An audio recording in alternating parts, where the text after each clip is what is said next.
Ali Nuri, Hasnain, Ali, Alvi, assalamu alaikum to you all. And thanks so much for joining us on this episode. Ali Nuri, we're really lucky to have you. You're an inspiration to all of us. And just to have someone who is so fantastic with his way of words and a published author as well to discuss, your journey. And just reading about your journey as well, I think has been what really fascinating and really inspiring. So I can't wait to get into it. But before we get into that, I had a question meant for you, Ali Nuri, but Hasnain got excited and thought it was for him as well. So this question was, tell us about your favorite poem and the story behind writing it. So I'll start with you, Ali Nuri. Tell me your favorite poem.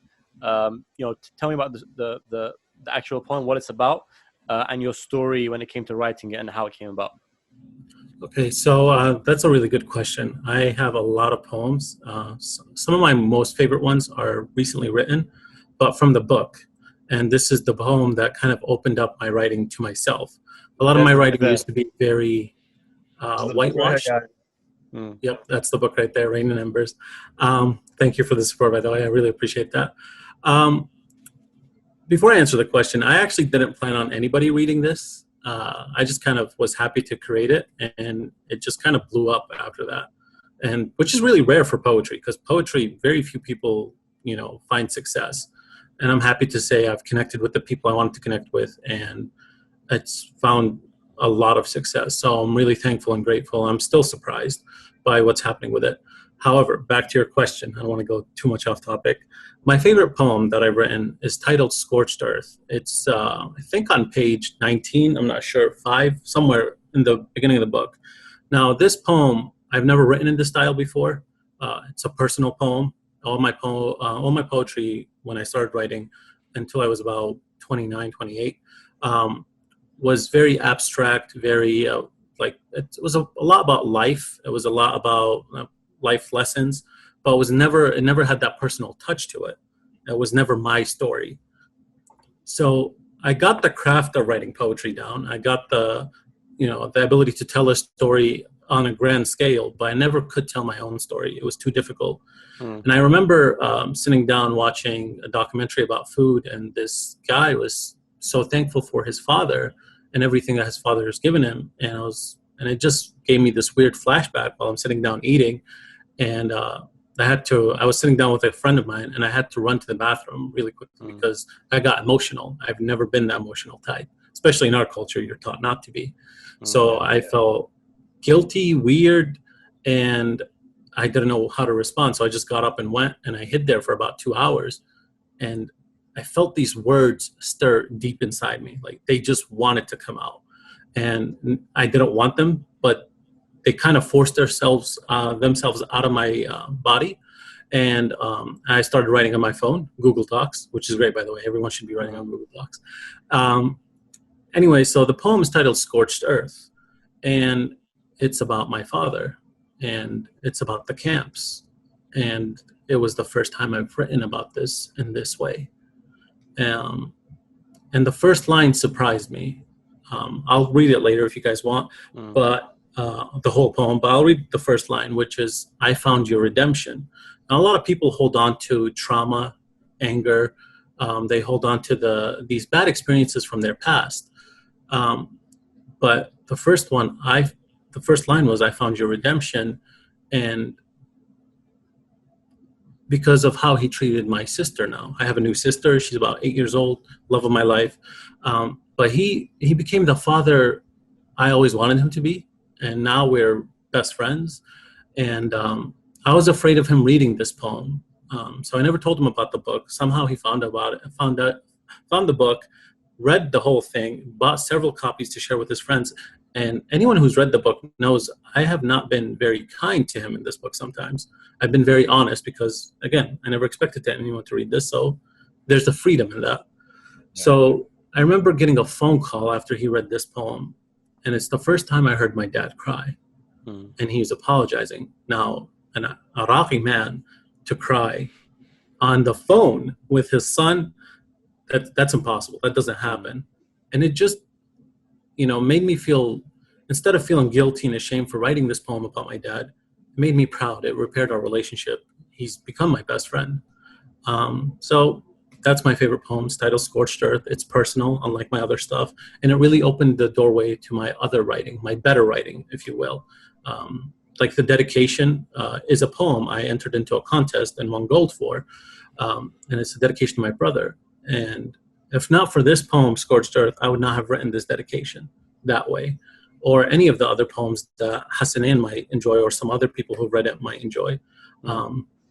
So yeah, that's my favorite poem. I think that's very beautiful. I think one thing I do really want to get into, you mentioned about how it's not really a normal thing for an Iraqi father to apologize or speak to a son like that. I feel like that's a very important aspect of your poetry, being not just the fact that you're kind of revisiting your roots, but also those cultural norms that exist in the Iraqi community. So I'm not Iraqi myself, I'm Pakistani, but I basically grew up in the Iraqi community. So the past 10 years, the mosque I go to is Iraqi. 80% of my friends are Iraqi. I go to Iraq at least twice a year for the past 10 years. So like I'm not Iraqi myself, but I do get to observe the kind of norms that are within Iraqi culture, both the good and the bad. Like every culture has their good and their bad. And I think what you've done really is bring the deep emotions that are a result of things like perhaps we can call it misaligned masculinity, where Iraqi men don't feel the need to express their emotions, and therefore that kind of like leaves their children bottled up, which I see all the time in my friends, let alone people that I see in the community around. And also, like, when it comes to poetry, so myself, I write poetry, but it's specific to poetry generally about the Ahl Bayt. So in terms of like qasaid and latmiyas and stuff like that, it's in its own kind of world. So I don't want to compare it to what you do or what English poetry is. What I've kind of done is take the way Iraqi poets write when it comes to latmiyas and qasaid, and kind of like translate that the way they write into English. That's my own kind of thing. That's but beautiful. Thank you. But when you speak about the emotions behind writing a poem, when you speak about how a line comes to you and you get emotional, you have to run, for example, to another room to write it. Those are things I also I understand. Even though the two types of poetry are very different, I do understand the deep essence that you're referring to. So my whole 10 years of writing these poems for me has been about exploring the love of the Ahl Bayt, exploring my relationship with the Ahl Bayt. And over the past few years, it's more been about exploring, less about the Ahl Bayt specifically, but more about exploring love. What is the idea of love? But instead of using the word love, what I do is kind of like attach that, the word love to the Prophet Muhammad and his family. So now I'm exploring,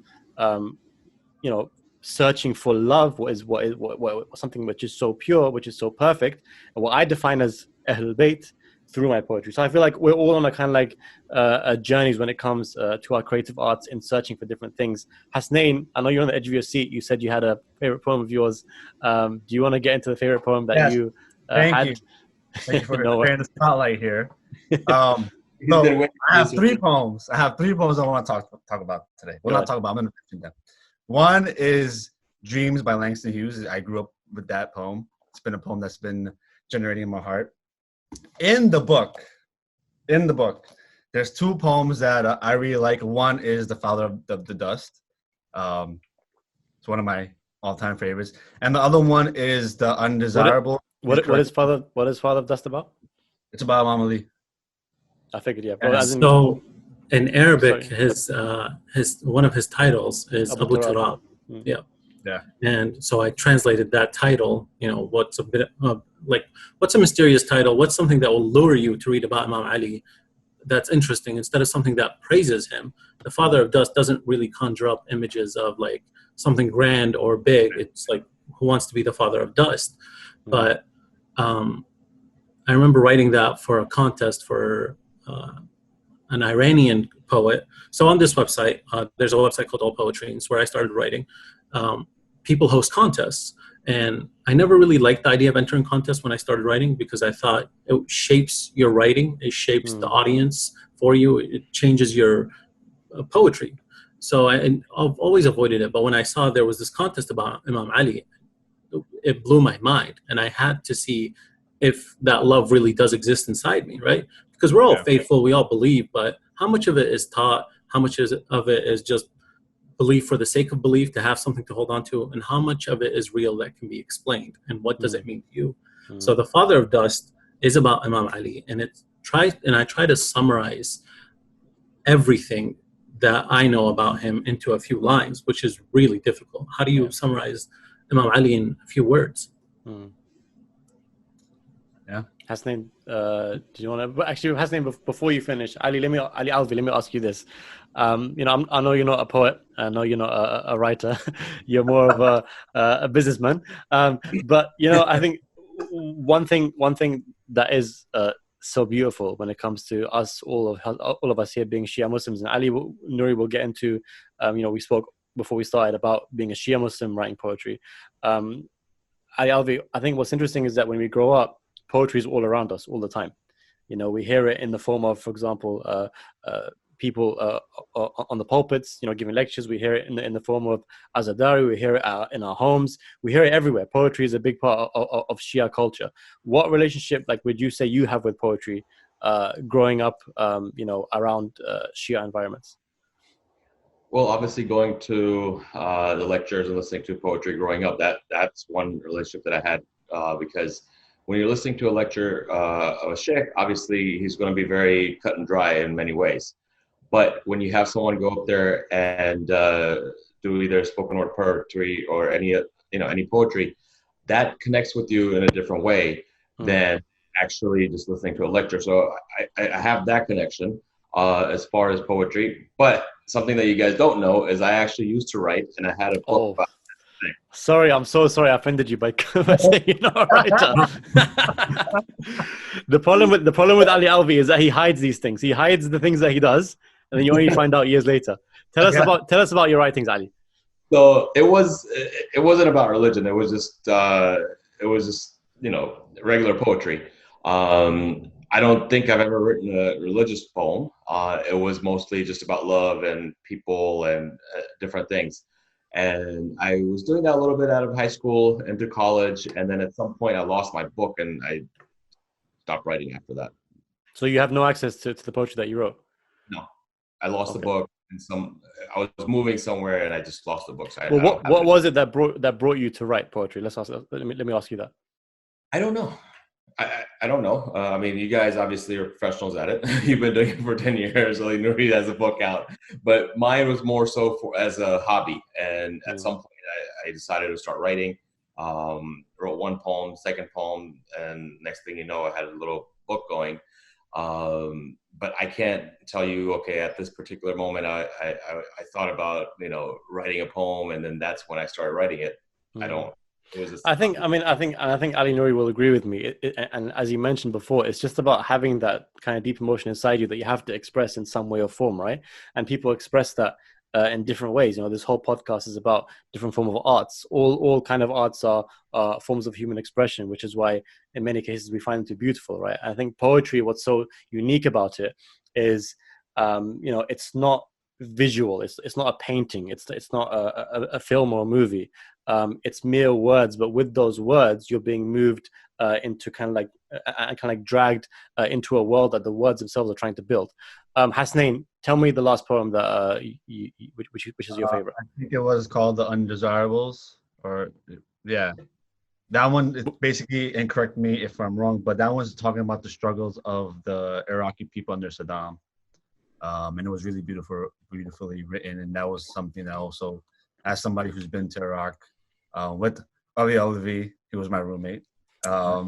It's when you walk the streets, that poem basically brought me back to when my first time in Iraq was, and it stuck with me for a while.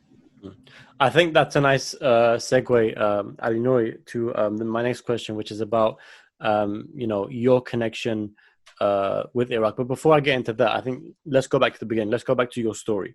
So your whole kind of poetry, I feel like, is built around, based on what I read on your website, is built around your identity as an Iraqi who lives outside Iraq, away from Iraq. And I think that what's so interesting about the stories of the Iraqi people, again, like speaking from the experiences of my friends and their fathers and people that I know from my community, Iraq is so unique in that people were just like ripped away from their homeland. Firstly, when they lived there, they lived under such severe oppression. You have that famous saying of, you don't, it's like the walls themselves have ears, because you don't know if you say the wrong thing to the wrong person, that person can report you to the authorities and you can get taken away. You have vicious, crippling of various uprisings, including the 91 uprising, for example, which I know a lot of my friends who hail from Karbala ended up being displaced because of that uprising. And we've seen the video footage of how fiercely Saddam crushed the city. And then after that, you have the sanctions of the US, which disproportionately affected the south of Iraq. And you have all the people that grew up in poverty. To the extent that, Iraqis, when they came back, based on people that I've spoken to, many Iraqis who came back felt like they haven't come back to their country, but come back to an almost different kind of world, because people who were in Iraq said, "Oh, when we were suffering, you weren't here to be with us to see us through our suffering. So why should we listen to you? Why should we work with you?" And then the people as well. I think when we speak about oppression, we forget that when you oppress a people to that degree, it changes them. It can change them, right? People of Iraq are extremely strong, very patient, have a lot of forbearance. But when you're crushed on that much pressure, sometimes people themselves can change, and that's also a really sad effect of oppression. But tell us about your story growing up in Iraq and how you were made to leave Iraq. So my story begins before I was actually born. My family's from the south, a small city named Diwania. I say small, but small by Iraqi standards. It's massive by American standards. My dad was an engineer from that city, and when you're in Iraq, you have to serve in the military. And being a Shia serving under Saddam Hussein, who is trying to wipe you off the map, it was very difficult. After the Gulf War, or during the Gulf War, the U.S. asked the Iraqi people to rise up. And my dad was a captain in the army. He had soldiers underneath him, people who, want to stand on the side of justice. Now, this would be my dad's third time fighting against Saddam Hussein.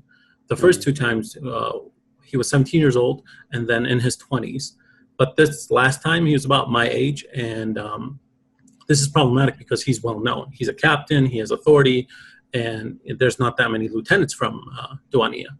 So that's where my story begins, when my dad decides to fight against injustice, right? And it's not, everyone likes to think that they would fight against injustice, but very few people actually put their lives on the line. Now, he was a lieutenant, he was an engineer, so even if we were living in Iraq still, we would still be well off. He would still be able to take care of his family. Not to the same standards we are able to here in the United States, but an engineer is still an engineer. I was 3 years old when this happened, and I had two younger brothers, Matham, who's a year younger than me, and Muhammad, who was just born, who we had to leave during this event. And I only have one memory of Iraq, and it's my grandmother's farmhouse. I remember I told my dad I keep having this recurring dream where I see this blue metal door, and when we walk past it, there's fig trees on the right, and I'm reaching for one, and then there's this tanur, which is an outdoor oven made out of mud, and to the left, and there's these little scattered rooms everywhere. And he was like, "How do you remember that? You were 2 or 3 years old at the time." And that's my only memory of Iraq from that age. I'm thankful it's a beautiful one. But I do remember walking out, and I don't know if that's Iraq on the border, and it was a nightmare. It still haunts me to this day.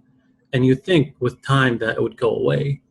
So I don't want to talk too much about the past, because I do want to talk about my connection to Iraq. And especially growing up in the United States. So I left the refugee camp after 4 years. We call it a refugee camp. There is no refuge, right? It's under Saudi control. They're Wahhabi, and we're Shia. That's a story unto itself anyway.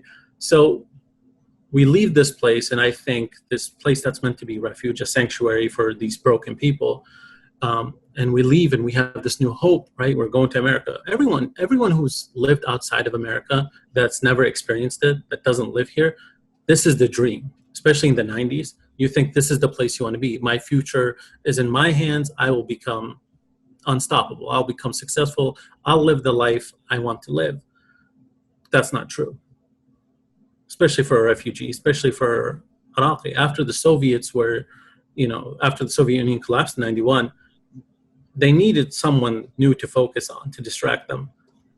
And that's where the Iraqis showed up. We were on the radar now. We were the big threat. We were terrorism started to, people from Middle Eastern countries and Islamic countries started to be affected by the word terrorism and facing this type of prejudice after 2001. Iraqis faced it in the early 90s. And you were the face of the enemy. And now you're in this country, and I have little kids in school with me. Thankfully, I didn't really know English at the time, but they would sing Bombs Over Baghdad. And that's the only way they could relate to me. And if they were nice, if they came from good families, the only other way is by singing Prince Ali from Aladdin. And that's all they know about Iraq. It's like, you've been at war with this country. You've been involved in the Middle East for about 50 years, right? It's all about oil for most of them. So, but their only context, if they're good, is Prince Ali, Aladdin, or Bombs Over Baghdad, because they pick up what their parents watch. And here's this kid that doesn't speak their language, has a weird name, and they can't relate to him. And I hated that. I hated that I was always displaced. I was always foreign. I was foreign to myself. Everywhere I went, my existence didn't make sense. Not my early memories in Iraq, definitely not in the camps. And now in the US, we're this place that is unbelievably beautiful when you land here, especially if you lived in a desert your entire life. And you get here and you just want to connect with someone, but you can't connect with your parents. They have a different culture. They have different experiences. They're Iraqi. They lived there. They went to school there. They got married there. And you can't really connect to your brothers. Some are too young, so they don't really have the same memories and traumas. And they could blend in better. One of my brothers, Matham, he doesn't look very Iraqi. I look very, very Iraqi. I look very typical, very stereotypical Southern Iraqi. So he was more like Greek Italian, right? Pale skin, small nose, right? I mean, So he didn't really have the same struggles. He could connect with people easier. Later on in life, I find out he has his own, issues with the past. And I was looking at things with rose-tinted glasses. So my experiences with being Iraqi in the United States, and I'll try to keep this part short. I hated it. I hated being Iraqi. It didn't make sense to me. It was as foreign to me as it was to the people saying I was. All I knew was that I resembled this thing, and this thing was called the Iraqi, even though I had no idea what it meant. I didn't have the culture. I didn't have the language. I didn't really have any language, not Arabic, not English. But I had to play this part, and I found myself throughout my existence trying to justify that I'm Arab, that I'm Iraqi, that I'm brown, that I'm Muslim, that I'm Shia. Then it becomes routine. I wish I could say you get tired, but you just kind of expect it. So I didn't like it because it just presented obstacles. You couldn't connect with people. In the community we lived in, there wasn't that many Iraqis. There wasn't that many Arabs or Shia or Muslim. So it's not like you could find a community to connect with or people like you. It was just you and your brothers, and they're dealing with their own things. They don't really want to talk about their past. They don't want to trauma bond. And so I tried to change my face. I tried to change my look. I tried to change how I sound, how I talk, how I dress, what I like, what I don't like. I would refuse to listen to anything Arabic or Quran or music. Anything associated with being Arab was dangerous. Anything was associated with being Iraqi was literally dangerous to be Iraqi from an early age. And I knew, like, you don't want to do that because you're going to suffer. And who wants to, from their childhood, like my childhood was already stolen in Rafah, and my country was already stolen. My land was stolen from me. My tongue, my native tongue is foreign to me. I find it easier to communicate in English than Arabic. And that's heartbreaking. Because you feel like you don't belong in the West and you don't belong in the East, and you're just kind of lost. And so I tried to change my identity. I remember I changed my name a few years ago legally so that I could find a job easier, so I could connect with, so I could walk through the airport easier, because I love traveling. I try to travel to a new country every year, and random random search was not that random if your name is Ali, right? Especially my actual tribe name was Ali al-Bilawi, right? Nuri is my grandfather's name, and in Arab, we use your father or your grandfather's name to, signify your identity. We don't use last names or tribe names. So I changed it, first and last name, and then I adopted this identity, right? Years later, I would find out that I would always admit that I'm Iraqi right away. All of a sudden, I became proud. But that was my experience. It felt dangerous. It was a threat, and it was foreign to me, and I didn't enjoy it. I didn't really start enjoying it until last year, which is a very long time. Sorry, go ahead. No. I mean, I was hesitant in stopping your train of thought because there was a lot to unpack there. What you're saying is very, very heavy. Two things I did want to say. Obviously, I can't relate to neither me, Hasnain, or Ali can relate to a story like that, or relate to being Iraqi in general. I remember. I think for me, it's just the small things. So, like, I know a lot of my friends' parents and just generally Iraqis in my community here in the UK, when they came to the UK, they were always in this mindset of, okay, we're going to be here for a few years and then we're going to go back. We'll be here for, like, let's say 2-3 years, and then Saddam will fall, and then we'll go back. Everything will be fine. And because of that mindset, still 20, 25, 30 years later, many of them are still in this mindset that, they're kind of psychologically, they're still there, even though they're physically here, right? Because they program themselves to believe that they're just here for a while in this strange country. And I cannot imagine what it would be like for me to be uprooted. Not just uprooted. It's one thing to get uprooted to, let's say, for example, from Iraq to Kuwait, or even from Iraq to Iran, let's say. But to be uprooted from Iraq and then move halfway across the world to a completely different world, where no one speaks your language, where the culture is different, where everything is different, I just can't imagine it. And I think you also mentioned that Iraq became no one knows what about Iraq. So when you go to American schools, your friends, non-Muslim friends, or people that you knew, or your classmates had no idea what Iraq is, and that obviously extends to even the general public. Everyone's heard of Iraq, but they just hear it as this kind of like war-torn, bombed out, horrible place. Me, Hasnain and Ali, all of us have been to Iraq, and it's funny because Iraq has become so normal to us. But when you mention it to someone who, let's say, is not Shia or not Iraqi, they're like, "Oh, you're going to Iraq? Is that safe? Isn't that very, Baghdad, for example? I spent weeks there, and you go there, you see the people, you meet the people, you understand the environment, and then you come back to your country, and the guy who's cutting your hair is like, "Oh, Baghdad, you might get killed. Be careful. The terrorists might kill you," and it's like. Essentially, a whole peoples and a whole culture is kind of like thrown under the bus because the narrative that's being pushed. Hasnain, tell me about, very briefly, the Pakistani American immigrant experience, because I know it's very different, but at the same time, I feel like there are a lot of similar undertones when it comes to immigrants who had to leave their country for whatever reasons, be it war or even be it, for example, economy. You have a lot of people who are like, who hate the fact that people can move from one country to another for the sake of a better job. But ultimately, if your economy is horrible and you can't get work and the system's working against you, sometimes you have to migrate to another place to have a better life for your family, right? I know my grandparents, for example, my parents were born here. My mom was born here. My father came when he was 4, so basically born and raised here, and everything but, and everything but name. But my grandparents moved over here, and my grandmother was telling me, we left our country, but like, you have to understand what it is to leave the street that the people that and go to a different world. They came here in the 60s when there was barely any Pakistanis. Now there's Pakistanis everywhere in the UK, but when they came in the 60s, there was barely any Pakistanis anywhere.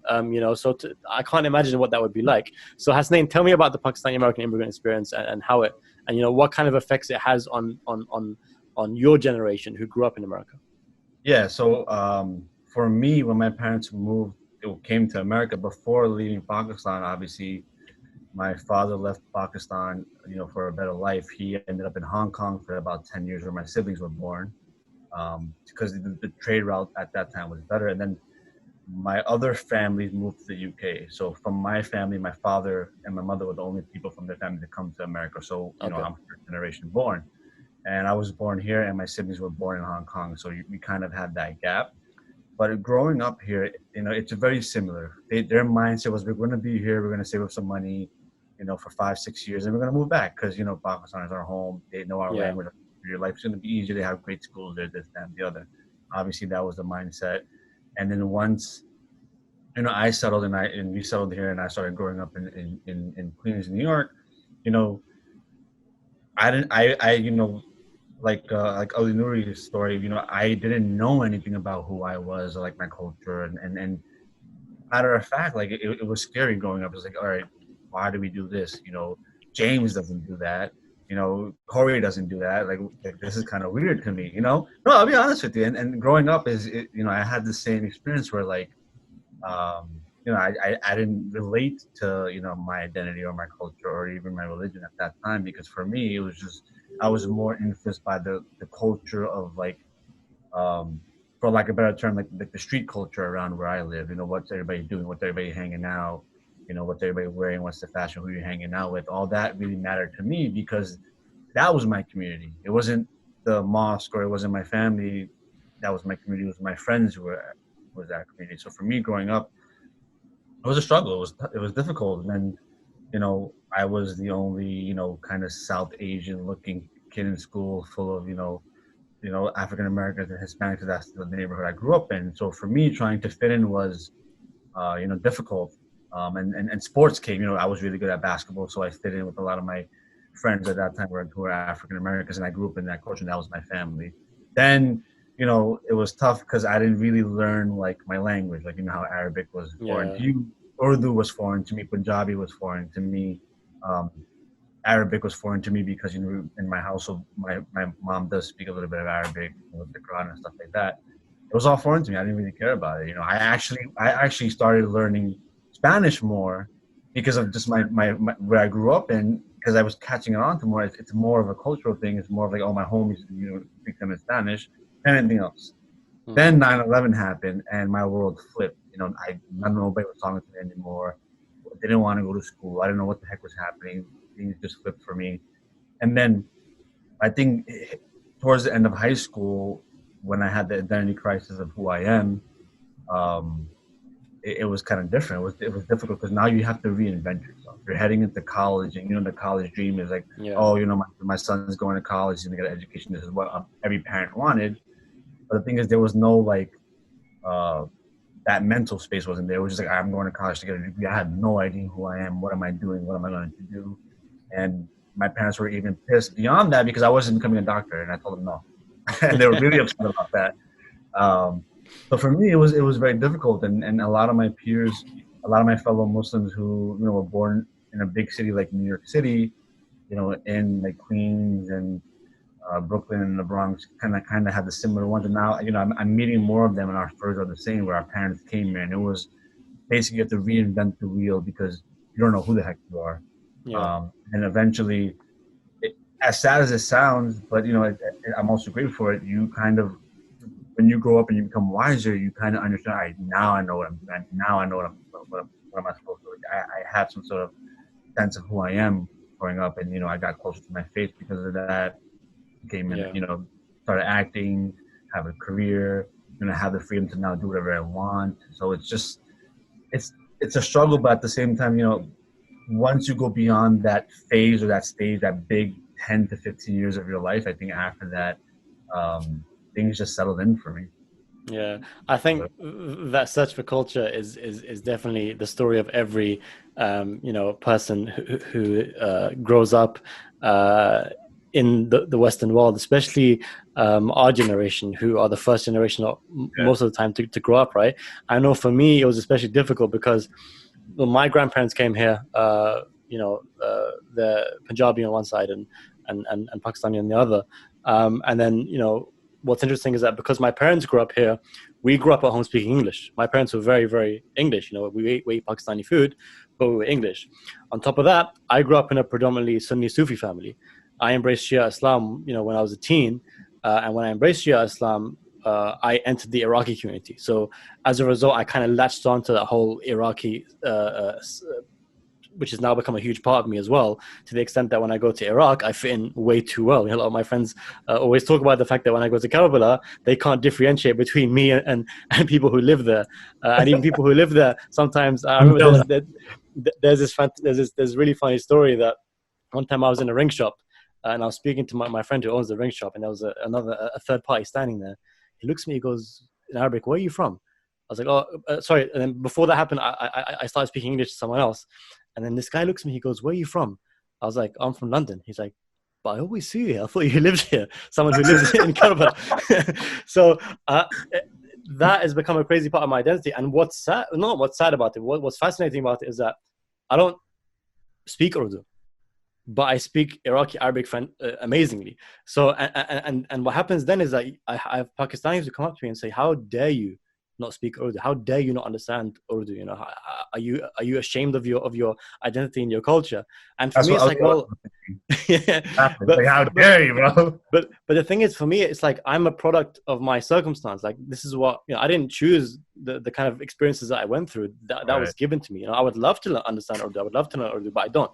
You know, and that's a part of me struggling with all these different strands of me. Ali, what's your relationship to your homeland? The reason I ask you is because, you know, I make this joke every episode, but you are wiser than us. I'm not going to use the word older. You're wiser than us. You know, and I find it interesting that, you know, people who've lived in America for longer, I really want to know what their kind of connection with their homeland is. A lot of my Pakistani friends who live in America, for example, they'll go back to Pakistan once every few years. And for them, it's like this whole amazing trip, you know, where they meet their distant relatives and stuff. For me, the last time I went back to Pakistan was when I was 10. And, you know, I've never been back since because most of my family are here. So I don't really understand. You know, I would love to go back and visit for to find my heritage and my culture. But because pretty much all my family is here, I don't really have that connection with my homeland. So how is it like for you? Well, I moved here when I was, I think, 5 or 6 years old. So I didn't speak a word of English. The only word I knew was airplane, because that's what I maybe if I came on a boat, that's the only word I would have known besides the plane. So that's the only word I spoke. I remember going to school. Luckily, my father's friend's son used to go to the same school, so we're in the same class, and he helped translate for me. Nice. And a few times he said some things, he taught me some things, and I ended up saying them and got in trouble. But that comes with it. So having said that, whenever I do, or whenever I used to go to Pakistan, I felt like an outsider because they said, "Oh, he's American. He's coming from there. He's not from here," even though I'm born and raised there. And for the time that I'm here, it used to be, "Oh, he's not from here. He's from Pakistan. You know, he's not American." So either place, you're not from there, even though, you know, being here is home. But being in New York City, it's a lot different than it was back in Maryland or the DC area. Yeah. Especially now. So here in New York, everyone, it's like we're you know, country, right? it's funny because we have, you know, one of the most predominantly Asian areas in the UK is called Leicester. So it's a city like 2 hours north. I remember I've been there a few times. I don't think I've seen a single white person in the whole day I was there. Everyone is Pakistani. And I'm like, if I was a white person, I was living here, I might get a bit frustrated. You know, I grew up here and I see all these immigrants come in and seeing the demographics change. But what's it like for you now in terms of, like, you know, what's your connection like now with Pakistan? Do you ever go back? I haven't gone back in a few years. I speak the language, I understand the culture, but to me, it's just like another country like Mexico or Japan. Wow. Do you have any family back there? What's that? Do you have any family back there? Or? I do have family there, and if they heard this, they would be really mad. They'd be very offended. But I don't feel that anymore, that's where I'm from, and that's how I should feel. That's I guess the cultural part is not as important to me now as it used to be. It's more the spiritual and the religious side that's important. As a matter of fact, you guys already know what my plan is in the next few months. So, and I don't know right now. Inshallah, we can't wait for the exclusive announcement here on the podcast to let everyone know your plans. Stay tuned to the Ali Nouri, I do want to ask you. I do want to get into your art now. You know, I feel like your story, like many Iraqi stories, is very fascinating, and you know, I do want to ask you about the creativity of immigrants and how you feel that differs from the creativity of artists who grew up, in America or in the UK and have never really lived anywhere else. The reason I ask you that is because, there is this, common perception that artists are simply translating their trauma and their pain into their creativity, so I'll be the first to say that, whenever I write poetry, obviously it's about the Ahlul Bayt alayhim salam, and it's about, like, in terms of my poetry, and it's about translating the hurt and pain of how the tragedies affect me and how emotional I am over them into words. But oftentimes as well, when I go through a hard time in my life, when I go for a trial, that also kind of seeps into there. My own story and the way I see things and the way I feel often seeps into that poetry as well. Filmmakers, for example, Hasnain and Ali too, the best filmmakers essentially tell their own stories. Artists, put their own stories on canvas as well. So how would you say that the creativity of immigrants, in your opinion, differs from the creativity of those who haven't gone through such a traumatic experience? Or an experience where they've been uprooted, sorry. So that's a really good question, and it's going to be difficult to answer it because I can't really speak for anyone else, immigrant or non-immigrant. However, from my experiences, especially recently where I've become more involved in the arts world, painting, digital art, this kind of medium, and even poetry. For example, I know a Pakistani poet. His name is F.S. Yusuf, and his writing, you can't really say that it's been affected by trauma or being uprooted. It's really beautiful, it's really romantic, and it's very accessible. He's a brilliant person, brilliant writer. And he was one of the first poets to support me publicly. Because sometimes this poetry community, the academics can be a little bit cliquey. If you're not from their world, they don't let you in. And from the general public, people like F.S. Yusuf, Ruby Carr, and whatnot, they're also kind of, I don't want to say cliquey, but people stick to their groups. And I'm not used to sticking to any group. So he was one of the first ones to embrace me, support me, guide me, and help me find success. So obviously you start to get curious. Okay, what does this person write? We relate to each other. We have same skin tone, same hair color. We kind of look similar. He's much better looking. Pakistanis tend to be. But anyway, so I read his work and it's like, it's very different, like unbelievably different. You can't tell someone foreign wrote this or an immigrant wrote this. But then I connect with artists, especially Iraqi artists, and the ones that come here. And some of them stick to their roots. They try to recreate the art that they experience through, TV or their family or wherever back here. But then there's artists like Hiba Jamil. She's very well known in the Iraqi community, especially in the Seattle area. Her stuff's been showcased in museums and galleries and owned privately by big collectors. She's self-taught, and I looked at her work and it speaks to the same traumas. It speaks to the same experiences. Obviously, she's unbelievably capable, and she's like a mentor to me. So seeing her work and seeing that it was very similar, I actually bought one of her paintings, and it's her eye, and inside the eye is her dad listening to the war, to the bombing happening, and it was like my eye looking at it. And so there's two immigrants, right? But with very stark and contrasting different expressions in their art. Yusuf writes about love. His recent book is titled Sincerely. It's a dedication to his wife, and it's really beautiful. And then there's Hiba, a painter who paints the human body in ways that's very, would be considered very offensive to the old school of Iraqi thinking. They're nude, and I think it's very powerful, and it kind of liberated me. So there's these two experiences, and then I also know a lot of non-immigrants, poets and painters and artists. The ones that have backgrounds, like they're half and half, right? Half Irish, half Arab. They try to connect more with their Arab side, for example. And sometimes their writing can be extreme. a little too much. Like even for someone who's experienced these things, I know a poet who wrote about the Iraqi experience, a whole book, and it was like, why are you speaking for us, right? This is a non-immigrant. This is someone who has white parents, grew up here, and they don't have any experiences with Iraq or those experiences except for what they see on TV or read in articles. Yet here they are speaking for us.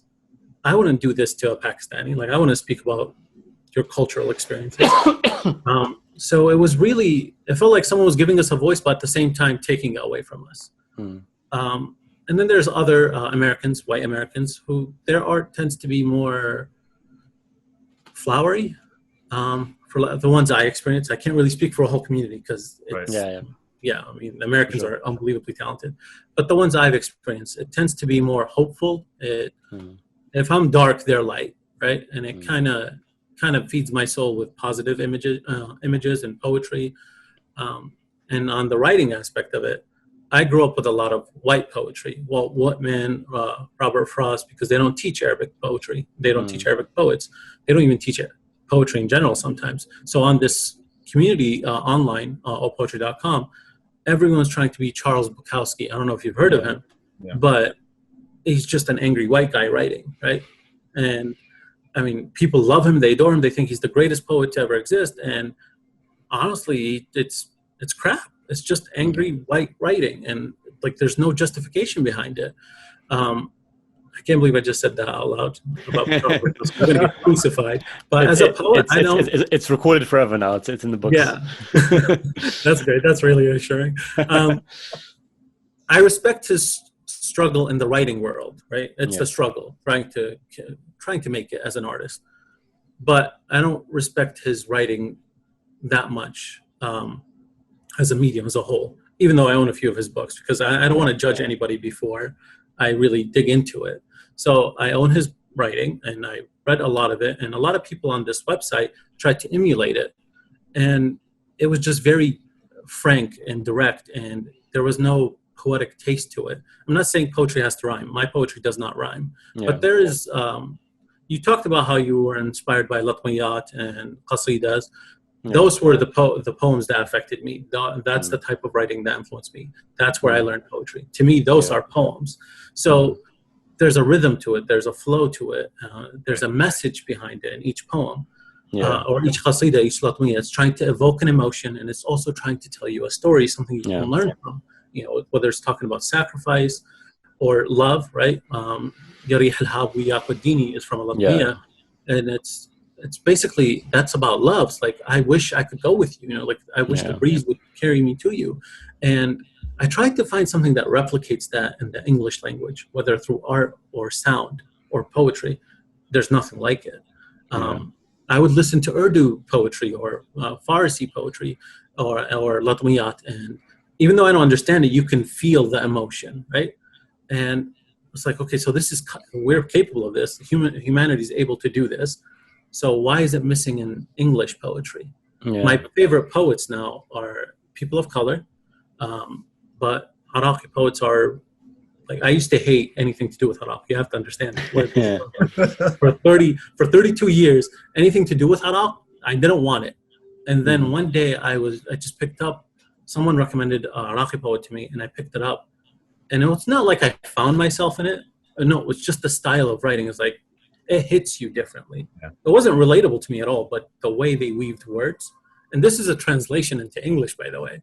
So like, imagine in Arabic, which I did find it later on, it's a whole different experience. So my experiences with immigrants versus non-immigrants, the big names like Charles Bukowski, who's dead and passed away, it wasn't that great in my opinion. Sure, there was a rawness, a direct, I'm sure it impacted the poetry world in a certain way, but I didn't enjoy it. And then there's the artists, the visual artists, they tend to be more positive. There's a lot of positive influence behind it. And when it comes to immigrants and refugees, there's a big difference. Refugees tend to hang on to their trauma sometimes, or they try to recreate it into something beautiful and meaningful, but still sad.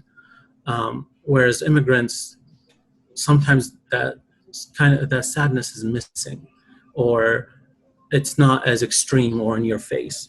I've said the word extreme a lot, and this is for Arabs, for Muslims, and one like. I'm in America. You have to remember that. I think what's so interesting about what you mentioned, you know, and kind of like my perception of this when it comes to poetry, like growing up, like I'll be straight with you, like I've never, and it sounds really weird to say, especially anyone who follows me and follows my poetry, but I'm not someone who generally grew up reading poetry. You know, when I read poetry, you know, when we were taught poetry growing up in school, I hated it. I could never connect with it.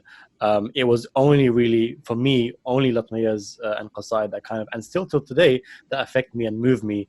You know, hearing certain lines, you know, you'll know very well the way Iraqi poets write. They write, like you said, very intimately. You know, they write almost as if they're writing about love, but except it's translated into speaking about the Ahlul Bayt alayhim salam. But I think one thing I've kind of learned is that everyone who writes, every creative ultimately, but also every poet, ultimately expresses what's within them, right? Yeah. And we as listeners take that into ourselves.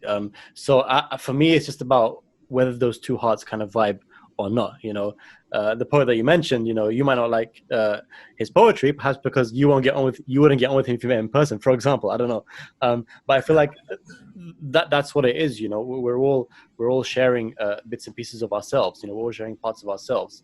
You know, and we're all also taking that in. So that being said, anyone who's listening now who wants to get into writing poetry, who has their own kind of story to tell, what would you advise them about getting started? And linking into that, tell us about your own writing process. You know, you mentioned in the beginning that, you know, for example, an emotion overcame you and you had to like kind of leave the room and write a poem. But let's say, for example, you know, it's time to write a poem for you. What's the actual process? Where does it come from? How does it start? And how does it manifest itself into a piece of poetry? So, again, I really like these questions, and I like everything that you say. I'm connecting to it in ways I didn't think was possible. Thank you. So I don't want to sit here and praise you all day, but I feel really good about myself right now. You can praise me. I'm here too. Don't worry about it. I love you. You know. We appreciate you too. Thank you. Appreciate it. So when it comes to writing, to try and write, I think everybody's an artist. I think everybody's a poet. I think everybody's a writer. You don't have to try. You don't have to teach yourself. You don't have to force yourself. Because if you go to a poetry section in the library and you pick up 10 different books, you're going to have 10 different poems that have nothing in common, right? You can learn how to write a sonnet like Shakespeare, but that doesn't necessarily make you a poet. You look at Homer and Shakespeare, the two biggest poets in the English language, or that impacted the world of poetry, and they write completely different. There's no right medium to write poetry. If there was, we'd still be writing epics like Homer, right? Like the Iliad, about the Trojan War, and that's not the case. So when it comes to writing, my experiences are different. I'm dyslexic. I struggled with 2 languages, my mother tongue that I still can't, you know, I'm not that fluent in, and English, where I learned it I started at the age of 8. I didn't really master it until my 20s. I don't think anyone can ever master a language, but I was dyslexic on top of it, and I grew up in public schools in poor areas. I grew up in ghettos. There's no funding for schools. There's no funding for teachers. So the context of all this, of what I'm saying, is to show anyone that it is possible to be a poet, no matter the struggles, no matter your background, no matter, like a lot of people would say, I can't write or I can't draw. You just have to stop visualizing yourself. You have to stop being narcissistic, right? For lack of a better phrase. This isn't about you. It's about the art in itself. Yeah. For me, I actually have a poem titled Metrophobia, which is the fear of poetry. And the first line is, it's a swear word. I don't know if I can swear in your podcast, but I hate poetry, or something along those lines. I write reality was the following line after it. And that's what it feels like. It feels like you're writing a reality, maybe not yours, maybe just, like just the perception of reality. There are schools, there are workshops. You can get an MFA, you can attend a public workshop, a private workshop. You can hire a tutor to teach you. But I think that takes away from the reality of your poetry as an individual. So you should just start writing, and you shouldn't be afraid of feedback. That's the only way you can improve as a writer by yourself. You don't have to read a lot of poems to be a great poet. You don't have to read a single poem to be a great poet. You can just listen to music, and that can influence your type of writing. Like, songs are poetry, right? Songs are a form of writing and a form of poetic expression. So you don't really have to go out there and pick up a book on how to write a poem, or pick up a class or attend an MFA, because I didn't do those things. And I know a lot of people who are award winners who didn't do those things. And you just have to be unafraid. You have to be unhinged when it comes to your own soul trying to express whatever it's perceiving, and write it down. It might not be good. Now, there's thousands of lines I toss out, hundreds of poems that don't make the cut, but you go back to them later and you enjoy them. So you just have to maintain everything that you write, and don't try to force a poem into existence. Don't try to force anything into existence when it comes to artistic expression, and just let it sit there. It might stay as a single line. It might stay, or it might, develop into a mature poem. So that's a little about my experiences. That's a little bit about my life and how I came to learn writing. And I hope someone can kind of reflect on that and realize that poetry lives within all of us, and there's no right or wrong way to do it. No, for sure. I think that was very beautiful advice. Again, I don't want to connect too much the worlds of my poetry and your poetry, because you, mashallah, you've been praising me, so I'll start praising you. You're published. You work with and know many established poets. I think the world of writing poetry about the Ahl Bayt is more like a kind of stand up in the mosque and kind of like speak it from your heart kind of world. Especially you'll know very well Iraqi poetry when it comes to qasaid. Is essentially that. Essentially almost spoken word. It's essentially the words of the street. They call it sha'bi poetry. The dialect that's written, right? So I don't want to connect the worlds, but one thing I will say is that when people kind of reach out to me and ask me the same question, I find too much that people emulate others, as you mentioned as well, way too much. So for example, someone who looks up to, let's say, a Rupi Kaur, I feel like the worst thing they can do is become a Rupi Kaur, because then they're not being themselves, right? And I also feel like, poetry, like I mentioned before, is an expression of the deep self. And if you're going to write in a way, if you're going to write a way that's true to yourself, it'll be different than everyone else. And as a result, you're unique enough to stand out. Just kind of like winding down, Hasnain, let me go back to you. You've read Ali's book. You love his book. You mentioned it's one of your favorite books, if not your best book. I'm making that up. I'm sure I'm sure you love it. I will definitely purchase it after this for sure. Just from what I've heard, I definitely need to dive into it. But Hasnain, as someone who doesn't write poetry yourself, unless you're like Ali Alvi and you've written. You don't know that. Have you written a book about love secretly? You haven't told us about, or no? Everybody's a poet. As someone who doesn't typically write poetry, hasn't written poetry yet, how did you kind of like consume and take in Ali's poetry? How I came across his poetry book was somebody else on Instagram posted. Did you know him before you got his book, or? Oh, okay. So right now this is how I know him. So right now you're friends with someone you look up to. That's really amazing. So it's really beautiful. Somebody posted his book, and they're like, check this book out. It's phenomenal. She was also Iraqi, and I was like, oh, that's really cool. Like, I want to know what this is all about. So I Googled it on Amazon, and how it gives you a little snippet of what's going on. I was like, great, let me order this book, because at that time I was looking for something different. I started reading novels more. So one thing that going back to what you said, that you don't really actually read other poetry because you're a poet. I don't actually watch other people's or read other people's script or movies as much as I should as a filmmaker. That's interesting. Right? Yeah. So a lot of my filmmaking friends, they don't actually go and see and analyze films. A lot of us don't even watch films. We just like making them. So for me, reading novels, reading poetry, looking at painting, this is kind of where I formulate my ideas for my own craft. So that's kind of why I picked up the book, and I got it, and then I was like, let me look into this book. So I started reading a little bit of it, I stumbled on his website, and I was like, oh, let me read a story, and that's kind of where I connected with the individual without actually knowing the individual, simply based on his artwork. And I think that's how a lot of artists connect with one another. And then that's kind of where, I found him on Instagram, and I saw his digital artwork, and I started reading his poetry, and then I stored one of his poetry, and then me and him connected, and then that's kind of, it kind of went from there. But, and his poetry, a lot of his poetry, for somebody who didn't want to associate himself with his Iraqi background, for me, brought it closer to my 2 visits to Iraq. Because that's a really fond memory that I have. I really enjoyed my travels there. I really enjoyed the Iraqi people there, and how they're very respectful, and they're very inviting. And that's just 2 different experiences, but just a simple poetry book that I don't even know what the background of it is, but I felt and connected with it in my own way. And that's kind of how I came across it. And I think that whole journey of its own is beautiful. Ali Nouri, on a scale of 1 to 10, how much do you regret becoming friends with Hasnain? I love the man. I think he's brilliant. I've connected with a lot of people through him. I enjoy his recent little film that he directed and produced. I usually share on my story if I find an artist or someone whose work I enjoy, because I want everyone that follows me and I follow to look into it.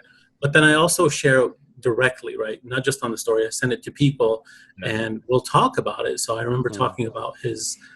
So you said, how does it feel to be friends with someone that you look up to? I actually look up to him as well, because the acting thing is really difficult. You not only do you have to tell a story, but you have to actually visualize it. So you're channeling 2 mediums, which is incredibly difficult. Whereas I just have to write, right? You either connect with the words or you don't. Here they have to connect with his appearance as an actor, his storytelling abilities as an actor. But they also have to connect with the script that he wrote. So it's extremely difficult. But I wanted to mention one thing. Yeah, sure. I told you I changed my name a couple years ago. I actually wrote under my birth name, right, Ali Nuri. And a lot of my poetry, especially in the beginning of the book, is about being Iraqi, and it's about being proud to be Iraqi. And it's like learning to accept yourself as a Shia, right? My epigraph is a quote from Imam Ali, and a few of my poems are about Imam Ali and, being one of his descendants. So it was learning to love yourself again. And now all my writing, all the poems I'm writing after the book are about being Iraqi, about the Iraqi experience. It has Arabic lines written in it. It has American lines or English. I don't know why I said American. But like, for example, Enoch, his name in Arabic is different. So I would cross out Enoch and write the Arabic version of it, Idris. So like, I enjoy being Iraqi again. I fell in love with it, and I remember how this happened. Someone told me, an Iraqi poet who studied literature in the United States, so this is their thing at Wayne State, and they said, "You write very Iraqi poetry." And I'm like, "I've never read Iraqi poetry." I was offended. I was angry. Like, what do you mean? I'm not unique. I'm not an individual. And I was really against the idea of borders and countries and nationalities. And after talking to this person who studied poetry, this is their thing, this is their world. I'm just a guest. That's how I see myself. I fell in love with Iraq. I fell in love with myself. I fell in love with my history. And then I started reading Iraqi poetry. And instead of being offended, it was like, I don't deserve to sit next to these guys. My poetry is not that good. And it was, instead of being lost and struggling with identity, and you realize that you are unique, but you're still Iraqi. And I really strayed from your question, but no. The question was about Hasnain, but I think that was a beautiful, more beneficial way to answer. So thank you so much. No offense, Hasnain. I mean, one thing I will say, I think what's beautiful is that, the idea of collaboration, networking between people who have different forms of creativity. So, Ali, Alvi, and Hasnain, both of you guys are actors and filmmakers. I'm a poet. I know he's a poet. We work on this podcast. We're going to have artists on, people who get involved in fashion. And I think the idea of all these people who have different crafts collaborating and appreciating one another is something just so refreshing, because at the core of all these things, be it film, be it painting, art, be it poetry, be it fashion, there is this idea of emotive expression, right? And that is what's so beautiful about it. That's what kind of links everything together. Ali, Nouri, I'm going to end with this question, and it does relate quite deeply to the idea of the podcast, which is to find different forms of spirituality in different forms of art. So I want you to recite for us one of your favorite poems, if you don't mind. We'd love to hear it. And before you do that, let us know, if you can let us know, what connection does spirituality have with your poetry? So, Hasnain already knows, a lot of my writing is about God. It is love letters to God. It is rants to God. It's a struggle with faith. And it's just because my family is very Shia. They're called Sada. They're very stuck in it. That's all they see. My dad wouldn't let us listen to music. He wouldn't let us befriend certain people. Like, you go to school, you come home, and you learn Arabic. You learn Quran. You tried, but so you grow up in this world, this Western world, where God is very disconnected, right? And you struggle between the two, trying to stay connected to your faith because everyone needs it, and trying to disconnect from it because you can't really be a good Muslim and live the American experiences, right? The way I wanted to, being young and growing up with people and friends, right? You wanted to live like they do. Like Hasnain said earlier, why can Jimmy do that and I can't, right? So every single poem here, like I said, I never intended for anyone to read it. I actually was convinced no one was going to read it, so I wrote freely. But I did think, if God is real, right, that these are for him. And in my writing, I refer to God as an it a lot, because in Arabic, he doesn't have a gender, he doesn't have a form. So how do you try to capture that in English? Because in English, they refer to God as he. And a lot of my writing, either God shares both genders, or I refer to it as it, or I just refer to God as God. I don't try to personify him. So back to what I was saying, a lot of these poems come from a dark place, but a creative place. They are first and foremost creative pieces, but every single one of them is to God, right? It's between me and this divine existence. And one of the poems in there, sometimes I praise him and love him. Sometimes I'm angry and trying to, why does evil exist? And I give an example of evil, like baptized in tears is a question to God. How can this happen in this world and you exist? Where are you? Why don't you stop this? And then there's poems like The Father of Dust, where I praise Imam Ali by comparing his attributes to that of God. Like he became a good person because of his love for God. So it's as if these two gods that exist in my book are not one and the same. And lastly, there's a poem I wrote about at the age of 21, one of the first ones I wrote, and it was trying to understand what God is, but not the one that was taught to us. And it's titled Giver of Divinity. And the first letter of each one of those spells out God, G-O-D, Giver of Divinity. And in there, I talk about how God maybe is similar to us. I say he was born blind and wished to see. So he starts to create all these things, these worlds. He's painting, basically, right? The same way an artist does, the same way a poet does. He's creating worlds, and he's learning as he's creating, right? It's not this omniscient this unbelievably powerful overlord, right? It's this being that's trying to create out of darkness, trying to create light and trying to create love. And the poem ends with the creation of mankind or humanity, and they eat from the tree. And in this poem, God is dead. He dies. The tree becomes his tombstone, and I refer to it as Socrates' tree, right? And that's the whole gist of the poem, is that I know nothing, right? That's what Socrates was famous for. His philosophy was, I'm not wiser than anybody. I don't know anything. And God starts as this child that's born blind and creates worlds and dreams and hopes, and then at the end, he's this old creature that's, near the precipice, and he's made his masterpiece, humanity, right? And they are in his image. By his image, the choice to create or not create, not physically, because again, God doesn't have a physical form in Islam. So but we are in his image, that we have the choice to create goodness or evil. We have the ability to create art or not. We're made in his, we wish to create, we wish to see, and because we are also born blind. So they eat from this tree, and he already knows, or God already knows, that they shouldn't, right? You shouldn't just rush to knowledge. And when they do, God dies, because this is it's his lifeblood, it's his DNA, right? And that's how the poem ends. So, like I said, spirituality, I'm sometimes very faithful, and sometimes I wake up, and I struggle with the divine. It's like, what is the purpose of this, right? Not my purpose. What is the purpose of existence? Why did you create? And I try to answer that through my writing. Sometimes I speak, like, if God were to speak through me, what would he say?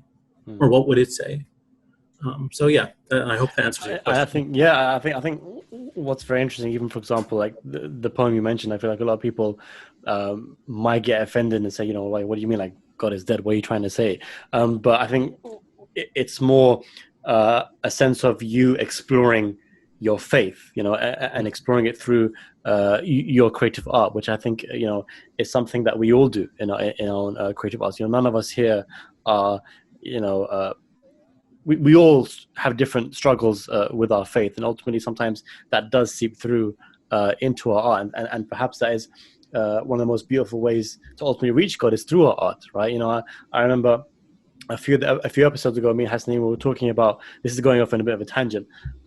We were talking, I had a whole episode about sneakers. One of our favorite episodes was about sneakers and what we wear on our feet. And kind of like the kind of culmination we came to with the episode was that when we buy something that we enjoy, and as a result we praise God, it ultimately brings us closer to God. So I think what's so interesting about this podcast is that we keep exploring these various different aspects of our lives, here being a poetic expression, and it's just so interesting how something you write can bring you closer to God. One of my favorite poets says something really nice. He goes, for me, I worship God through poetry. So for me, I have Salah, I have Psalm, I have Hajj, and I have poetry. That's how I worship. And I think that's something that's just so interesting. So please do share the poem that you had in mind. We'd love. We've been hearing about your poetry throughout this podcast, and for anyone who hasn't read your poetry yet, we'd love to hear it. All right. So I wasn't expecting to read one, but the first poem I mentioned, "Scorched Earth," and is it my best written piece in the book? I don't think so, but again, it's my favorite because it opened the doorway to really accept myself, to write Arabic and Iraqi style poetry, and it became personal. I already mentioned that it's about my father, what happened in the camp, the love that he has or didn't have, and if you guys don't mind, I'll begin with the title. Please. Go ahead. Scorched Earth. I found your redemption in the love you have for her, your daughter, my sister, half my blood, but the whole of me. And yet, I never forgot the red glow, the way you made gray metal burn bright with anger, the way it seared my skin, the incineration of my innocence. No, I never forgot the pain felt in those short 7 years leading up to then, still feel somehow, nearly 3 decades in. I'm sorry. I want to try and remember only your smile, to keep only your faith in me, and bear witness the father you are in her eyes. That was absolutely beautiful. Wow, mashallah, well done. That was really beautiful. I really felt the